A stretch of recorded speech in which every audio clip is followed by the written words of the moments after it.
A high-speed pursuit by the Coast Guard's quick response team in the vicinity of Middle Long Key on Thursday afternoon has resulted in the apprehension of a trio of men.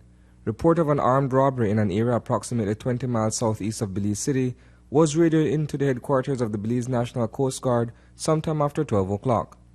Just after midday, we received a call from a fisherman that they've been robbed of their product, and the individuals had made their escape into a creek in the area of Middle Long Key.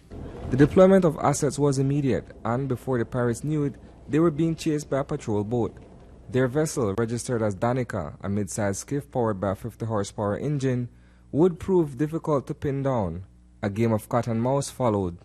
We went to the eastern side of Middle Long Key and proceeded up north, where a vessel was sighted. As we approached the vessel, it matched the description of the vessel that was given to us by the fishermen. We proceeded to approach the vessel to confirm if that indeed was a vessel, when the vessel fled as soon as it realized it was the Coast Guard patrol. A hot pursuit ensued, and the vessel began to, it was a smaller vessel than ours, and it began to conduct evasive maneuvers in the shoals of the reef, where our boat has difficulty maneuvering because of the rocks. When the vessel finally emerged from the shallow channel, its occupants opened fire on the Boston whaler.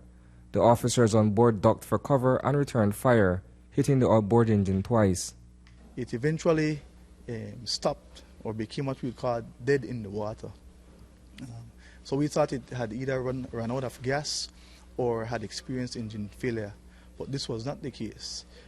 What they were doing in actuality they were allowing the Coast Guard patrol to come into proximity of firing range. They engaged the Coast Guard patrol with fire. The members of the patrol took cover and subsequently returned fire. The pirates then fled again and began conducting evasive maneuvers once more.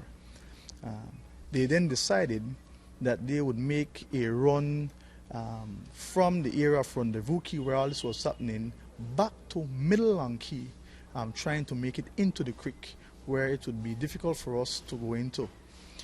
But because of the open water, we were able to outmaneuver the pirates and their vessel and intercepted the vessel. By the time they were able to arrest the vessel and apprehend the trio, the men had already shed their weapons, as well as the produce they had stolen from the fishermen. They were then brought to shore, where they were greeted by a team of police officers. On board were 3 individuals. These 3 individuals are no stranger to the Coast Guard. In fact, in the past 2 weeks, we've been receiving several complaints, just fishermen calling, saying that these individuals were stealing products, harvesting illegal lobster, and were selling it to the Mexicans. And it became a concern for us as a Coast Guard. And we had our patrol operating in that particular area just to show law enforcement presence. So these individuals were eventually apprehended, brought to Coast Guard headquarters, and were handed over to the police to be processed.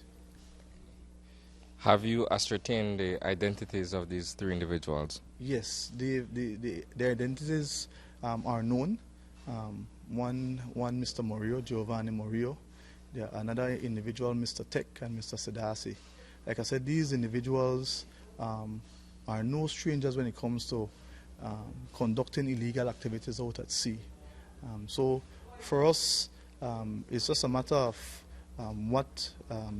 working with the police as relates to us supporting the case against these individuals. News 5 understands that the case is being handled by lead investigator Gilberto Romero of the Crimes Investigations Branch. However, it remains unclear what charges will be brought against the men. Reporting for News 5, I am Isani Kaetano.